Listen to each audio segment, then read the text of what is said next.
Assalamualaikum warahmatullahi wabarakatuh. Perkenalkan, nama saya Indah Navitasari. Saya dari kelas Manajemen Pagi MNPA. Di sini saya akan menjelaskan pengertian dari bullying, efek dari adanya bullying, serta cara pencegahan ataupun saran agar bullying ini tidak terjadi kembali lagi.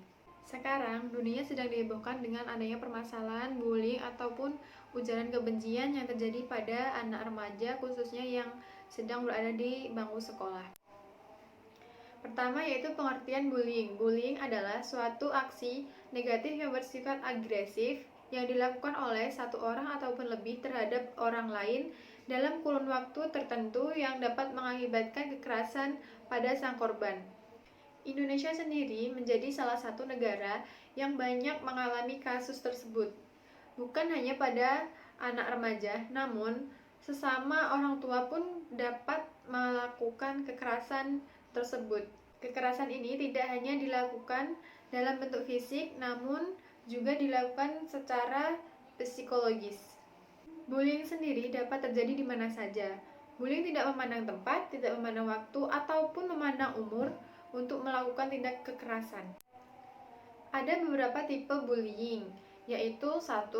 Physical bullying atau kontak langsung atau kontak fisik dengan sang korban, yaitu seperti mendorong, menjambak, ataupun memukul yang dapat mengakibatkan luka ataupun cedera pada sang korban. Yang kedua yaitu verbal bullying atau kontak verbal langsung, contohnya seperti mengancam, mempermalukan, dan merendahkan sang korban hingga membuat korban merasa terancam. Yang ketiga yaitu social alienation atau aliensasi sosial, yang berarti sama seperti mengucilkan seseorang dari kelompok seperti dengan menyebarkan rumor dan mengolok-olok sang korban. Yang terakhir yaitu cyberbullying ataupun bullying elektronik, yang merupakan kekerasan yang dilakukan dengan menggunakan sosial media seperti menyebarkan rumor melalui sosial media dan membuat sang korban merasa terancam ataupun merasa dikucilkan.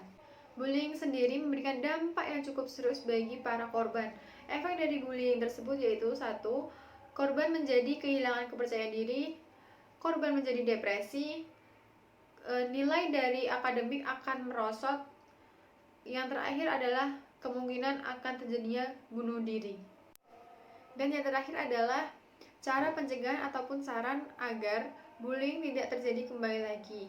Yang pertama yaitu mulailah dari rumah, yang berarti orang tua memiliki peran penting dalam mendidik dan mengasah sifat anak agar tidak melakukan kejahatan yang disebut dengan bullying.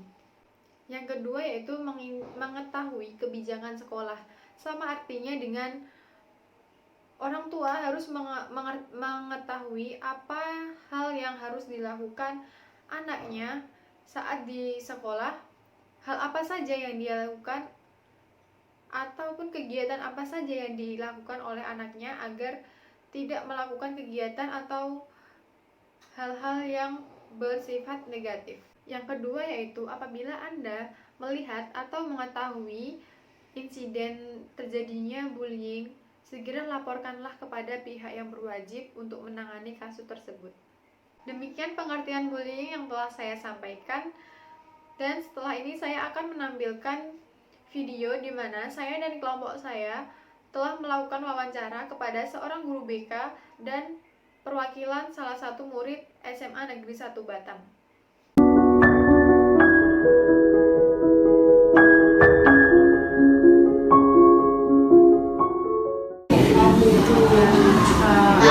Saya mau bertanya dulu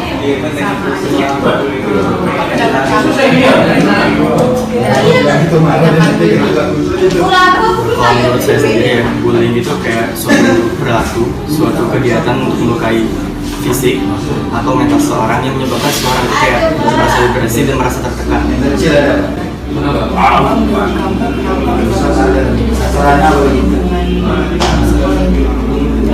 Ya, kalau menurut saya sendiri faktor penyebab bullying itu banyak ya. Mungkin salah satunya ada rasa iri terhadap orang tersebut, atau mungkin orang yang dibully itu melakukan kesalahan. Jadi kayak dia tuh kayak sebagai kambing hitamnya, sehingga dia dibully gitu. Sebenarnya apa kamu pernah lihat kasus bullying yang terjadi seperti Kalau melihat secara langsung itu belum pernah. Kamu bullying secara langsung Bullying itu kan banyak nih jenisnya. Ada yang lewat verbal, ada yang lewat fisik, ada yang lewat sosial media juga. dirimu sendiri pernah jadi korban atau pelaku? Alhamdulillah belum ada. tentang korban atau pelaku bullying itu gimana? Apa sana? Yang mereka itu harus berperilaku Ya, yang jadi korbannya harus gimana? ya. Kalau misalnya, ya saya bicara kalau nggak mau jadi korban, ya kita sebagai manusia ya hidup baik-baik aja lah. Menurut kamu apa yang harus kita lakukan untuk mencegah perilaku bullying? Untuk mencegah, ya yang jelas, terutama agama ya, karena agama itu segala dari segalanya lah pokoknya. Dan Khasnya dari apa?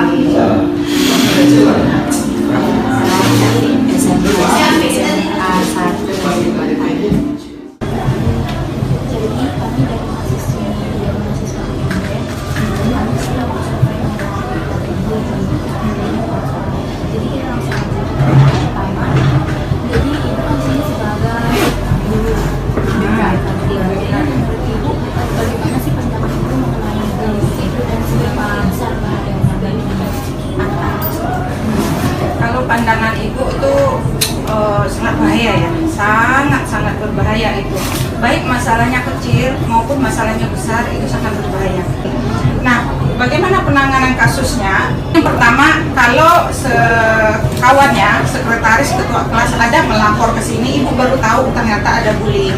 Misalnya di sekolahnya sendiri ada nggak penanganan khusus atau kayak sanksi tegas gitu? Ya, kalau masalah sanksi tegas itu kesiswaan, kita punya poin, punya tata tertib. Nanti kalau misalnya berkelahi, kasus itu ada dalam tata tertib itu tentang bullying itu tadi, mengganggu teman gitu kan, itu ada di tatip poinnya. Nah, kalau untuk penyelesaian secara sanksinya itu kesiswaan. Kalau ibu di sini tentu kita cari dulu, kalau ibu khusus ibu di sini tentu kita cari dulu, kalau ibu khusus BK yang biasa hari-hari yang berhubungan dengan psikologi, ibu lihat dulu ini permasalahannya di mana.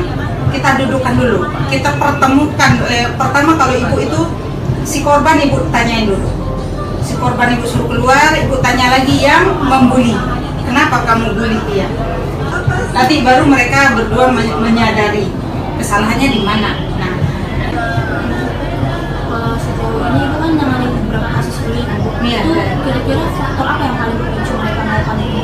biasa yang membuli ini biasanya lebih banyak bermasalah di rumah, kurang perhatian orang tua, kurang kasih sayang. Itu aja pertanyaan. Dan kita semoga kasus bullying ini nggak banyak terjadi lagi. Iya. Makasih banyak ya. Iya.